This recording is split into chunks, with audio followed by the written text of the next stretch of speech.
नमस्कार, मैं रवीश कुमार। जंतर मंतर पर कॉकरोच जनता पार्टी का प्रदर्शन।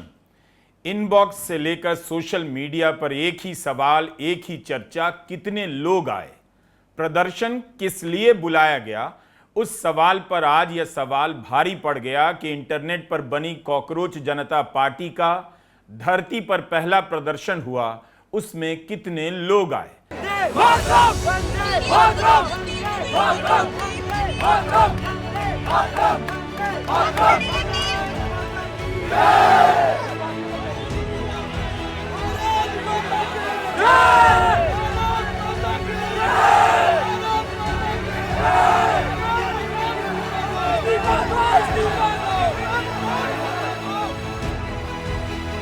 40 डिग्री तापमान, उमस भरी गर्मी, कोई कंकाल की तस्वीर लिए आया कि परीक्षा व्यवस्था की ऐसी हालत कर दी गई।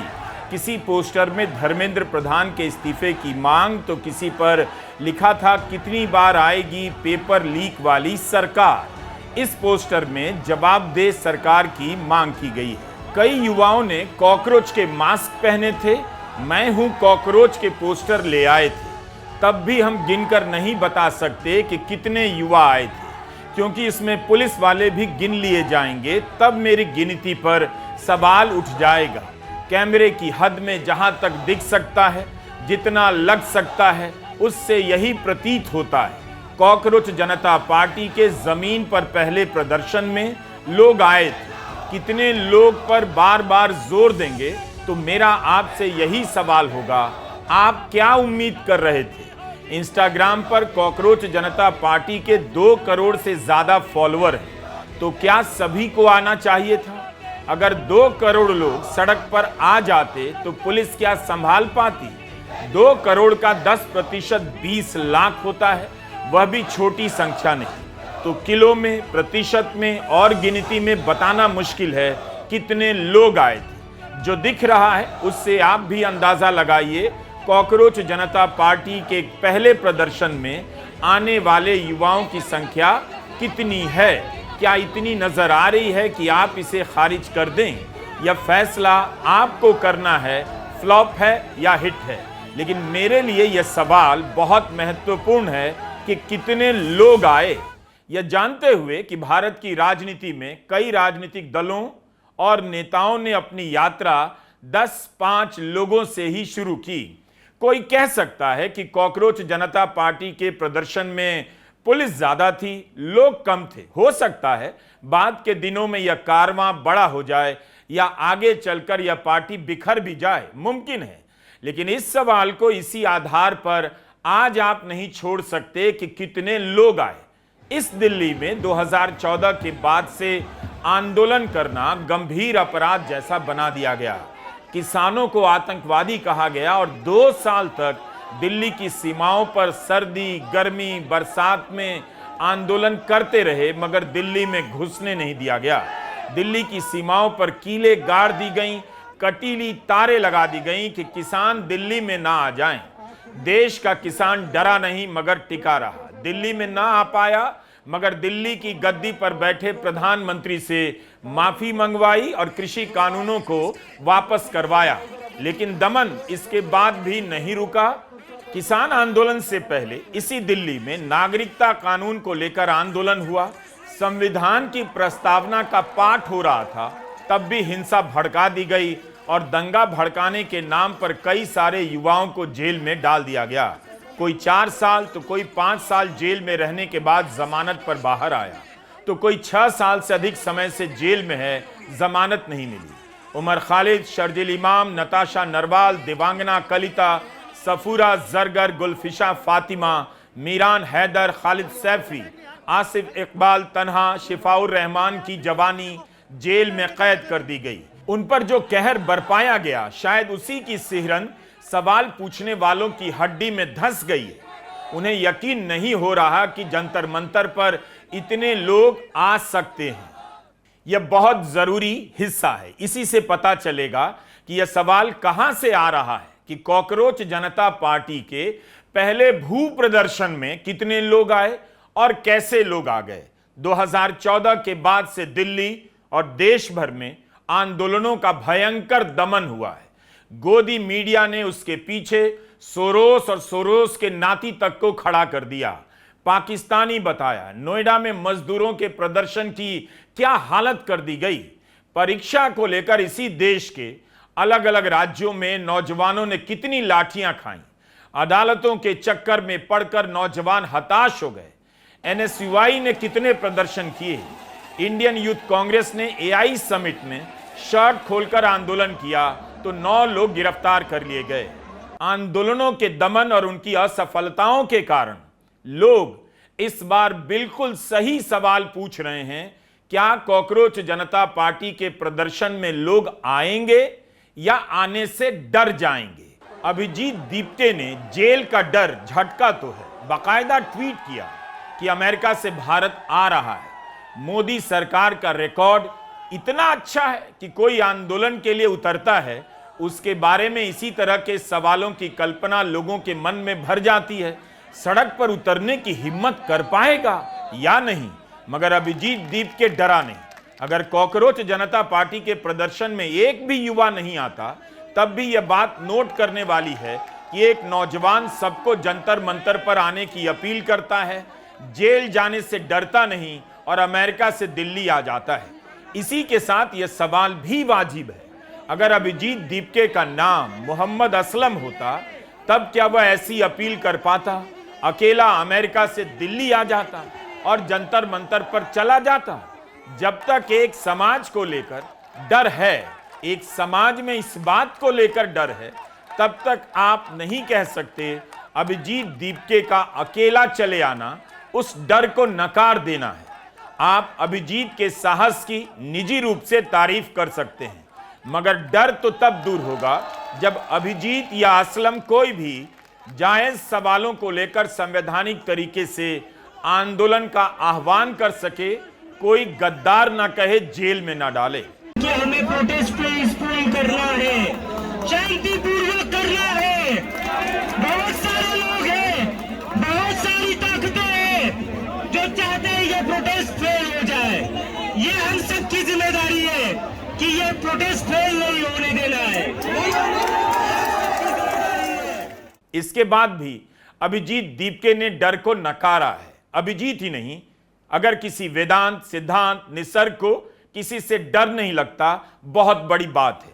भारत के इतिहास में, एंटायर पॉलिटिकल हिस्ट्री में पहली बार हुआ जब देश के बच्चे प्रधानमंत्री को चैलेंज कर रहे हैं, आपका सिस्टम गलत है।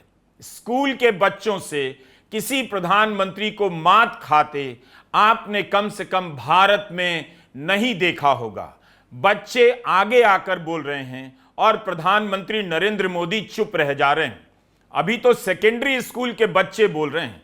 अगर धर्मेंद्र प्रधान का इस्तीफा नहीं हुआ, स्कूलों की हालत ठीक नहीं की गई, तो प्राइमरी स्कूल के बच्चे भी प्रधानमंत्री नरेंद्र मोदी से हिसाब मांगेंगे। सीबीएसई के मसले पर सीबीएसई के स्कूलों के एक प्रिंसिपल की आवाज सुनाई नहीं दी। एक ने भी नहीं कहा कि उनके छात्रों के साथ गलत हुआ। क्या यह शर्मनाक नहीं?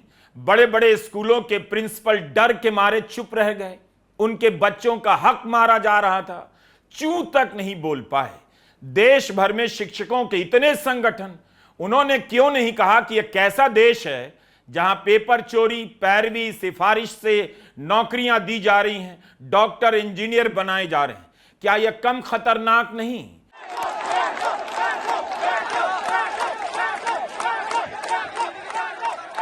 अभिजीत का अमेरिका से दिल्ली चले आना, जंतर मंतर पर पहुंच जाना, कॉकरोच जनता पार्टी का बनना, इन सब डर का विरोध है जो पिछले 10 साल में कायम किया गया। जिस डर से बड़ी बड़ी पार्टियां भरभरा गई, ईडी के डर से कांपते, थरथराते, किटकिटाते एंड गिड़गिड़ाते कितने ही विधायक, सांसद बेशर्मों की तरह अपनी पार्टी को तोड़कर बीजेपी में चले गए।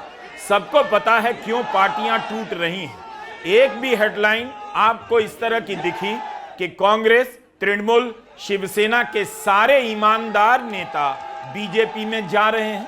पत्रकार तक इस बात पर सीना ताने घूम रहे हैं कि मोदी शाह जब भी चाहेंगे किसी भी पार्टी, किसी भी सांसद को तोड़ देंगे।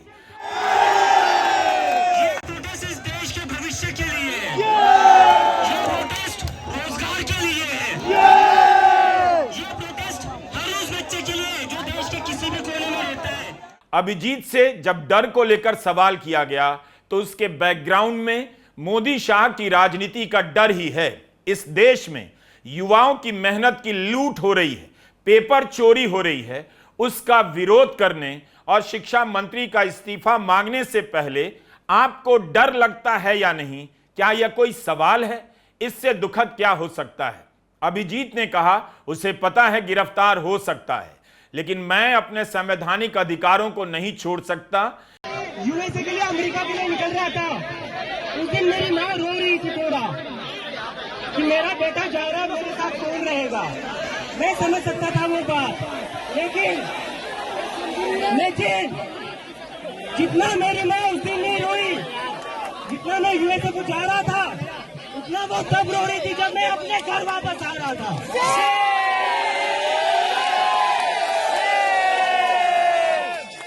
पिछले 2-3 दिन से मेरी माँ और मेरी सिस्टर रो रहे थे कि तू वापस चला जाएगा तो तुझे ये लोग अंदर डाल देंगे। उनको डर था, मुझे अपने घर पर आने से उनको डर लग रहा था। और ये डर मेरी माँ का अकेले का डर नहीं है। इस देश में जो भी बच्चा, जो भी स्टूडेंट, जो भी युवा पॉलिटिक्स के ऊपर बोलेगा, इस सरकार के खिलाफ बोलेगा, उस पर उसकी माँ को डर लगता है कि मेरे बेटे को ये कहीं अंदर ना डाल दे। कब तक हम ऐसे डर में जिएंगे? एक बार इनको बता दो, हम इनकी डर की राजनीति से अब नहीं डरने वाले। नहीं डरेंगे, नहीं डरेंगे। तुम्हारी राजनीति से हम नहीं डरेंगे। कॉकरोच जनता पार्टी के पहले प्रदर्शन से धर्मेंद्र प्रधान का इस्तीफा हो या ना हो, मगर इस्तीफे की मांग तो की गई। और इस देश के युवाओं को क्या करना चाहिए था? जिस देश में एक परीक्षा ठीक से नहीं हो पाती है, कोई राज्य नहीं बचा जहां पेपर लीक नहीं होता। इस देश की जवानियां परीक्षा देकर 2-2 साल नतीजे का इंतजार कर रही हैं। इतना खटारा हाल हो चुका है।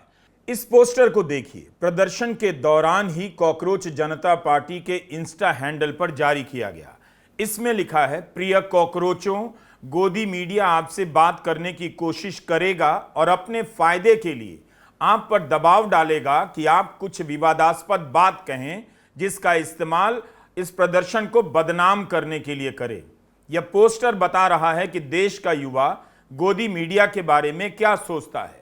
गोदी मीडिया ने आंदोलनों को देश विरोधी बताया, तो अब आंदोलन भी गोदी मीडिया के विरोधी होने लगे हैं। ये बड़ी जागरूकता है। गोदी मीडिया की आलोचना किसी एंकर से ज्यादा प्रधानमंत्री मोदी की आलोचना है। इस प्रदर्शन में गोदी मीडिया के खिलाफ भी नारे लगे।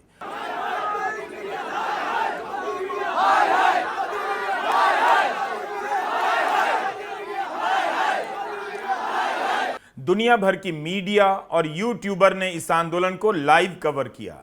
इस आंदोलन को लेकर सवाल पूछे जा रहे हैं कि सांप्रदायिकता पर क्या स्टैंड है, अभी क्या है, आगे चलकर क्या होने वाला है। उन युवाओं में भी मुसलमानों के खिलाफ भयंकर नफरत है, जाति का जहर है, और उनका सवाल केवल परीक्षा या पेपर लीक तक सीमित नहीं रह सकता। भारत का लोकतंत्र सांप्रदायिकता के कैंसर से जब तक मुक्त नहीं होगा, परीक्षा चोरी से मुक्त नहीं हो सकता। जो भी इस सवाल से भाग रहा है और कह रहा है कि हम सिर्फ परीक्षा में पेपर लीक के खिलाफ जमा हुए हैं, उसे पता होना चाहिए कोई भी राजनीतिक आंदोलन एक मुद्दे का नहीं होता। अगर आप कॉकरोच जनता पार्टी से यह सवाल करते हैं कि सांप्रदायिकता पर उसका क्या स्टैंड है, उसका और उसके समर्थकों का, तो आप बिल्कुल सही काम कर रहे हैं और इस सवाल का यही वक्त है। यह मसला गली गली में युवाओं को दंगाई बना रहा है, हत्यारा बना रहा है, जेल भेज रहा है। जिस देश की जवानी एनकाउंटर की मांग कर रही है, जिनकी माएं गलियों में घूमकर एनकाउंटर की मांग कर रही हैं, उस देश की जवानी सांप्रदायिकता के सवालों से बचने की कोशिश करेगी तो कीचड़ से बचते हुए नाले में गिर जाएगी। अभिजीत दीपके ने कहा कि 10 साल से हिंदू मुस्लिम चल रहा है, युवाओं को हिंदू मुसलमान में फंसाए रखा गया। क्या हिंदू मुसलमान की राजनीति से देश में नौकरियां मिल रही हैं? अभिजीत ने यह कहा तो है, मगर यह मामला भारत की राजनीति की बुनियाद बन चुका है। भारत की राजनीति का एक ही चेहरा है और वह है सांप्रदायिकता, जिसे लोग राष्ट्रवाद बताते हैं, जिसे लोग अब प्रगतिशील समझाते हैं। उम्मीद है अभिजीत दीपके से इस पर और कठोर सवाल किए जाएंगे, क्योंकि नफरत के प्रति समझ इसी एक लाइन से नहीं बन जाती कि धर्म की राजनीति से नौकरी नहीं मिलती। नौकरी मिल गई तो क्या धर्म की राजनीति सही है? तब भी गलत है। इसीलिए अगर आपके मन में इस तरह के सवाल हैं कि अभिजीत दीपके को पुलिस ने परमिशन कैसे दे दी, सही सवाल है। पिछले साल दिसंबर में 10 दिन पहले मनरेगा संघर्ष मोर्चा ने प्रदर्शन की अनुमति मांगी, नहीं दी गई। पिछले साल नवंबर में प्रदूषण को लेकर युवा ही गए प्रदर्शन करने।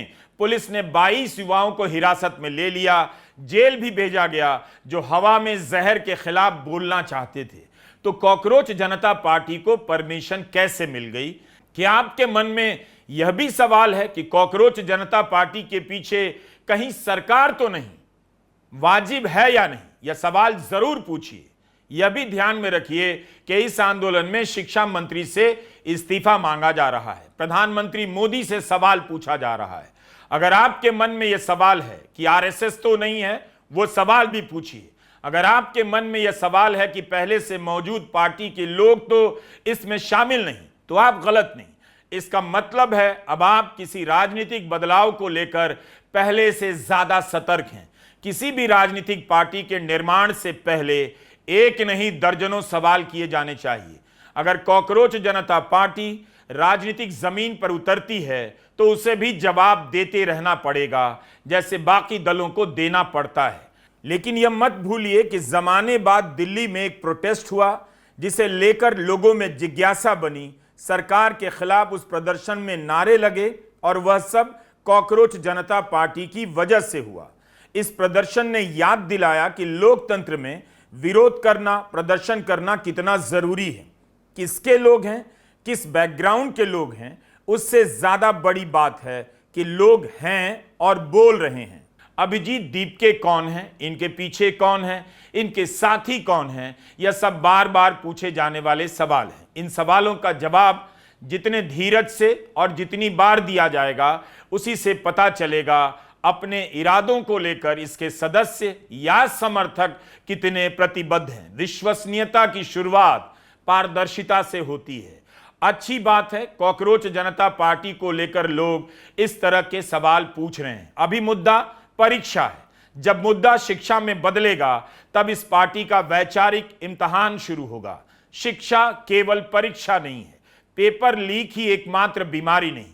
शिक्षा का मामला कॉलेज की सुंदर सुंदर इमारतें बनाने का भी नहीं, और क्लासरूम में बोर्ड की जगह एलईडी स्क्रीन लगाना नहीं। क्या कॉकरोच जनता पार्टी के सदस्य नई शिक्षा नीति पर अपनी समझ विकसित करना चाहेंगे? क्या इस देश की जवानी ने पिछले 10 साल में, पिछले 5 साल में कॉलेजों में पढ़ाई का हाल नहीं देखा?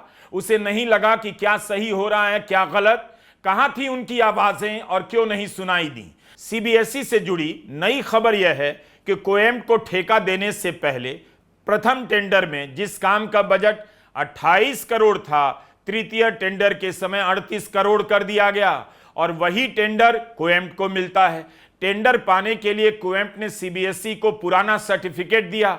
अब तो सीबीएसई ने कुएम्ट का पोर्टल ही बंद कर दिया है, क्योंकि यह सुरक्षित नहीं। मोदी सरकार का 12 साल शिक्षा के मामले में बर्बादी का साल है। इस बात की जांच आप खुद भी कर सकते हैं। कॉलेज का हाल बुरा है, जिसे देखिए धर्म की राजनीति के नाम पर अपना काम छोड़कर मैसेज फॉरवर्ड करने में लगा है। फिजिक्स कम पढ़ाता है, धर्म की राजनीति के प्रचार में ज्यादा नजर आता है। हमारे ही पेशे में जो ठीक से पत्रकारिता नहीं कर पाए, उनमें से कई पत्रकारिता के प्रोफेसर हो गए और मजे कर रहे हैं। क्या पढ़ाते होंगे राम जाने। प्रोफेसर ही नहीं, वाइस चांसलरी के जुगाड़ में लग गए होंगे। जुगाड़ से ही सबका टाइम इस देश में कट रहा है। राज्यपालों ने चांसलर बनकर यूनिवर्सिटी में क्या किया, किस तरह के वाइस चांसलर बनाएं, जरा गूगल सर्च कीजिए, पता चलेगा बर्बादी कितनी व्यापक है। देश हर मामले में अनफेयर होता जा रहा है। आज ही इलाहाबाद हाईकोर्ट ने कहा कि यूपी के पुलिस अफसर संविधान के प्रति निष्ठावान नहीं है, बल्कि जो सत्ता में है उसके प्रति वफादार है। क्या यह साधारण टिप्पणी है? अगर वे संविधान के प्रति निष्ठावान नहीं हैं तो फिर किसके प्रति हैं? फिर कर क्या रहे हैं और देश कैसे चल रहा है? देश का लोकतंत्र, संविधान की संस्थाएं कैसे काम कर रही हैं, उसकी एक और मिसाल देता हूं। मद्रास हाईकोर्ट के जस्टिस जी जयचंद्रन ने एक फैसला दिया। 2016 के तमिलनाडु विधानसभा चुनाव में डीएमके के उम्मीदवार अप्पवू को 49 वोटों से हरा दिया गया। 10 साल बाद उन्हें विजेता घोषित किया गया है। 10 साल तक वहां के लोगों को एक ऐसे व्यक्ति को अपना प्रतिनिधि मानना पड़ा जो निर्वाचित ही नहीं था। अप्पवू ने कोर्ट में केस किया कि उन्हें गलत तरीके से हराया गया। जस्टिस जी जयचंद्रन ने सुप्रीम कोर्ट पर भी एक तरह से कटाक्ष किया है कि जिसके पास 6 साल तक यह मामला था, फैसला नहीं हुआ और मद्रास हाईकोर्ट के पास भेजा गया। जस्टिस जी जयचंद्रन ने सुप्रीम कोर्ट के ही पुराने ऑब्जर्वेशंस की याद दिलाई, जिसमें कोर्ट ने कहा है चुनावी विवाद से जुड़े मामलों को जल्दी निपटाना चाहिए। मद्रास हाईकोर्ट के जस्टिस जयचंद्रन ने कहा है अप्पवू का मामला अपने आप में न्याय का मजाक है। उन्होंने कहा कि मुझे डर है अगर अदालतों ने अपने ही ऑब्जर्वेशन को नहीं माना तो यह देश भी उन देशों की तरह तानाशाही की गोद में चला जाएगा जिन्होंने 75 साल पहले हमारे साथ ही आजादी पाई थी। अब आप कोर्ट दर कोर्ट देखते जाइए कितने ही कोर्ट में चुनाव से जुड़े मामले लंबित हैं और कितने साल से। इलेक्टोरल बॉन्ड का फैसला कितने साल के बाद आया।